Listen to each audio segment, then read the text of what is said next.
Hello friend, welcome back to my channel Mampi's blog. তোমরা কেমন আছো? আশা করি ভীষণ ভালো আছো। আমিও খুব ভালো আছি। তা এখন হচ্ছে মঙ্গলবার, সকাল 10টা বাজে। এখন থেকে ব্লগটা স্টার্ট করছি। ঘর ফাঁকা, শ্রেয়ারা নেই বাড়ি। শ্রেয়ার পাপা কেউ নেই বাড়ি। আমি এখন একটু বাজারে যাব। রেডি হয়েছি, 10টা বাজে, রোদ হয়ে গেছে প্রচুর। তা একটু বাজার থেকে ঘুরে আসি। ওর পাপা ফোন করেছিল যে যাও, আমার যেতে দেরি হবে, তুমি কেনাকাটাটা করে নিয়ে এসো। তা আমি ঘরে টুকটাক কাজ সেরে নিয়েছি, এখন যাব। চলো লাইট অফ করে আগে তালা চাবি নেই।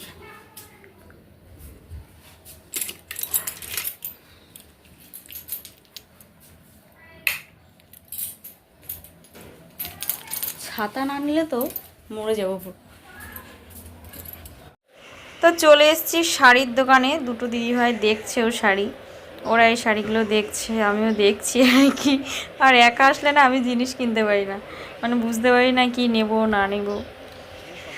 তাই আর কি। শাড়িগুলো বেশ সুন্দর লাগছিল। এই কালারটা দেখো, ফোনে এত সুন্দর লাগছে, সামনের থেকে কিন্তু একদম ভালো লাগছিল না। আর বাড়ি এসে যখন আমি ফোনটা চালিয়ে দেখি শাড়িটা কি সুন্দর লাগছিল, এটা আমার পছন্দ হয়েছিল না। মানে এগুলো একদমই কমা শাড়ি, কিন্তু এই শাড়িটা বেশ ভালো ছিল, কিন্তু তখন আমার কালারটা একদম পছন্দ হয়নি। আমার এই শাড়িটা ভালো লেগেছিলো, কিন্তু আবার এটা মনে হচ্ছিল যেন বয়স্কদের পরার মতো আর কি, ওই জন্য আর এটাও নেওয়া হয়নি। তা দেখো, দোকান থেকে বেরিয়ে চলে এসেছি, কি রোদ্দুর বাইরে আর গরম। কেনাকাটা হলো, দুটোই জিনিস কিনতে এসেছিলাম, যাই কেনা হয়ে গেছে। আজকে আমি একা জিনিস কিনতে গেলে না মনে হয় বাবা কোন ঠিকঠাক রাস্তায় আসছি, তো হয় ভুল রাস্তায় ঢুকে গেছি। মনে হয় যেন কোনটা ছেড়ে কোনটা নেব বুঝতে পারি না। কেউ একটা সাথে আসলে যে এই কালারটা নাও, কেউ এই কালারটা নাও, যাই হোক নিয়েছি, জানি না কেমন হবে। চলে এসেছি বাড়ি। এই যে দুটো জিনিস কিনতে গিয়ে কত টাইম কাটিয়ে দিয়েছি, চলো তোমাদের দেখো। শাড়িটা নিয়েছি, এই শাড়িটা কি নাম বলে তোমরা কমেন্ট করে বলবে। আমি তো জানি মহেশ্বরী না মহেশ্বর বলে। হালকার উপরে একদম লাইট ওয়েট। এই যে এই একটা শাড়ি নিয়েছি, আর একটা টি শার্ট নিয়েছি। এই একটা টি শার্ট, দুটো জিনিস নিয়ে এসেছি। কেমন লাগলো অবশ্যই বলবে কমেন্ট করে।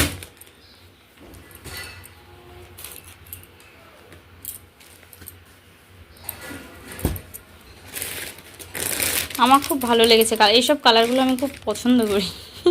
এখন সবার পছন্দ সমান না, এখন অনেকের ভালো লাগতে পারে, অনেকের নাও লাগতে পারে, কিছু করার নেই। এখানে এখন থাক, আমি খেয়ে নিই, ভীষণ খিদে পেয়েছে। এগুলো সব গোছাতে হবে, জায়গার জিনিস জায়গায় রাখতে হবে। জিনিস জায়গায় না দেখলে আমার নিজেরই রাগ হয়, তার থেকেও বড় রাগ হয় শ্রেয়ার পাপা রেগে যায়। বাড়ি নেই যদিও, চলে তো আসবে, এসে যদি দেখে জায়গার জিনিস জায়গায় নিয়ে আমাকে যা বকা দেবে। তাই দেখো, হাত মুখ ধুয়ে খেতে বসে পড়েছি, ভীষণ খিদে পেয়ে গেছে।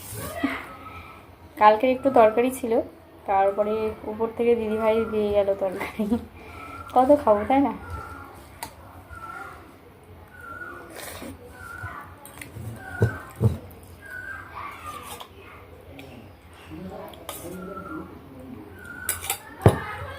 আজকে দেখো স্নান না করে খেয়ে নিচ্ছি, আমার ভীষণ খিদে পেয়ে গেছে।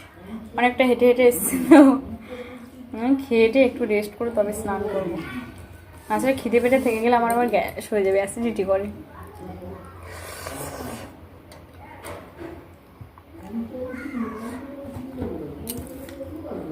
দেখো আবার রেডি হয়ে গেছি, কারণ এখন কটা বাজে, 6টা 15 বাজে। কারণ একটু আগে শ্রেয়ার বাবা ফোন করলো যে মাম্পি তুমি একটু রেডি হয়ে থাকো, আমি গিয়ে তোমাকে নিয়ে একটু বাজারে যাব। কি দরকার জানি না, না এই গরমে যাবো না, না রেডি হয়ে থাকো, আমি গিয়ে ব্যাগটা নামাবো, নেমে চলে যাব। রাস্তা থেকে ফোন করেছে, এখন এসে পৌঁছাইনি। আমি রীতিমতো হালকা পাতলা রেডি হয়ে আছি। একটা জলের বোতল ভরে রাখলাম, যা গরম পড়ছে। কালকে হালকা বৃষ্টি হয়ে ঠান্ডা হয়েছিল, আজকে অতিরিক্ত গরম। তো দেখি কতক্ষণে আসে। ওরা চলে এসছে, আমি দাঁড়িয়েছিলাম। তো চলো বাজার, একটু দরকার আছে।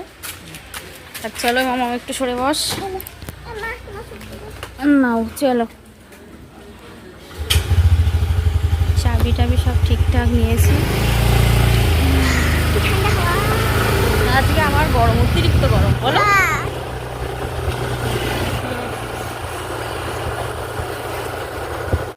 তো আমরা চলে এসেছি বেলডাঙা রেল গেট। ওখানে মানে যখনই যাই গেট তো পড়েই থাকে, তোমরা জানোই। মানে কখনো ফাঁকাভাবে যাওয়াই হয় না, মানে এত চাপ থাকে। তা ট্রেন ঢুকে গেছে, আর বেশিক্ষণ দাঁড়াতে হবে না। মানে এমন পরিস্থিতি এই জায়গাটায়, কোনো পেশেন্ট যদি আগে পরে এসে দাঁড়িয়ে থাকে অ্যাম্বুলেন্সে, মানে পেশেন্ট মারা যাবে তবু গেট উঠবে না, এরকম ব্যাপার। মানে সব সময় এখানে গেট পড়েই থাকে। তা আমরা বললামই তো বেরিয়েছি, যাচ্ছি এখন কৃষ্ণনগর বাস স্ট্যান্ডের আগে একটা তেল পাম্প আছে বাস স্ট্যান্ডের, পৌরসভার ওই দিকটায়।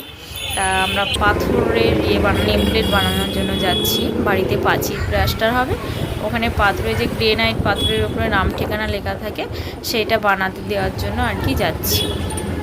তা ওটা মানে আমাদের বাতকুলাতে কোথাও হয় না, কৃষ্ণনগরে এখানে হয় আর রানাঘাটে হয়। তার জন্য আর কি কৃষ্ণনগরেই যখন থাকি, ওই জন্য কৃষ্ণনগরেই আর কি বানানোর জন্য চলে এসেছি। এই যে দোকান সেই, তা এই দোকানে দেখো কত সব মানে নেম প্লেট তৈরি করাই আছে। তা যিনি দোকানের মালিক তিনি এখন নেই। এই যে তার মোবাইল নাম্বার, যদি কেউ কৃষ্ণনগরের নেম প্লেট বানাতে ইচ্ছুক হও বা যেখান থেকেই হোক, এই নাম্বারে ফোন করবে, ফোন করলেই তোমরা পেয়ে যাবে। এই যেখানে পাথর খোদাই করে লেখা হয়। তা আমরাও একটা অর্ডার দেওয়ার জন্য এসেছি আর কি। তবে দাদাভাই এখনও এসে পৌঁছায়নি, বললো রাস্তার ওপারে গেছে একটু, তার জন্য আমরা ওয়েট করছি। এই যে চলে এসেছে দাদাভাই।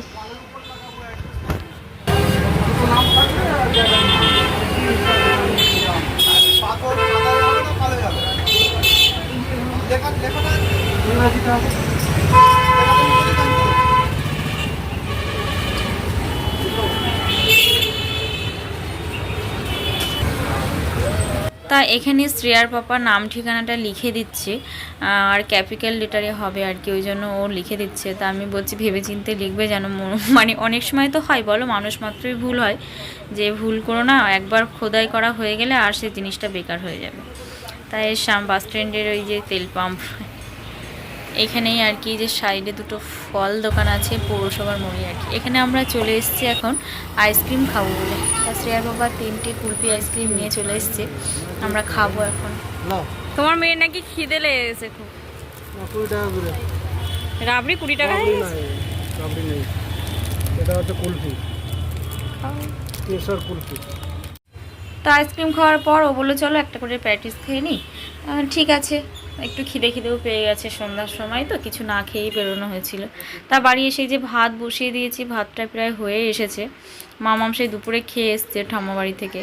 ও এটা ওটা খেতে চায় না খুব একটা, ওর খিদে পেয়ে গেছিলো বলে আমি আরও তাড়াতাড়ি ভাতটা বসিয়ে দিয়েছি। আর দিদিভাই দুপুরে মাছের ঝোল দিয়েছিল, সেইটা একটু আছে। আর বাড়ির থেকে আমি তোমাকে এর আগের ব্লকে বললাম না, এই ক্যানটা আমার মটনের ক্যান, ওদের বাড়িতে পাঠালাম। আবার আমার শাশুড়িমা মটন পাঠিয়েছে, এই দিয়ে আজকে রাত্রে আমরা ডিনারটা করে নেব। রাত 12টা বেজে গেছে, খেয়ে দিয়ে ফোন দেখতে দেখতে কখন সময় পেরিয়ে গেছে বুঝতেই পারিনি, ব্লগটা শেষ করা হয়নি। তাহলে ব্লগটা এখানেই শেষ করছি আজকে। কেমন লাগলো অবশ্যই জানিও, যদি ভালো লেগে থাকে লাইক শেয়ার কমেন্ট, আর যারা চ্যানেলে নতুন বন্ধু আছো প্লিজ চ্যানেলটিকে সাবস্ক্রাইব করে বেল আইকনটা প্রেস করে পাশে থেকো। টাটা।